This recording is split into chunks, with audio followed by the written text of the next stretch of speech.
حەزەکەم زان ئەوسا کورد بە چییە ناسرایەوە ابن تەیمیە و ابن سەلاحی شارەزوی و سەلاح الدین ئەیوبی وەمانە ئێستا بە چییە ناسرێتەوە بە ئەکتەری سێکسی بە گۆرانی بێژ بە ڕاقیسە بە کافر و بێدین و هاوڕە گەزباز بەوانە ناسرێتەوە ئێستا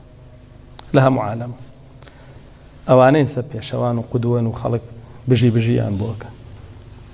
کەناڵەکانمان کە هەر هەمویانی ئیعلامی دەستی جوولەکە نەچن مقابلەیانەکەن و گەورەیانەکەن بەوانە ناسرێنەوە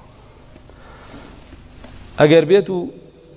دینەکەشیان لێدا بە ماڵی بەچی کە ناسرێنەوە بە دین فرۆشی و بە وڵات فرۆشی و بە میلەت فرۆشی و بە دزی و بە پیاو کوشتن و بە مافیاگەری بەوانە نەسرن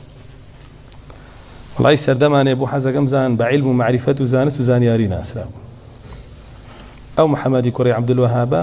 لە سعودیەوە هاتووە لەو هەولێرە دەستی خوێندووە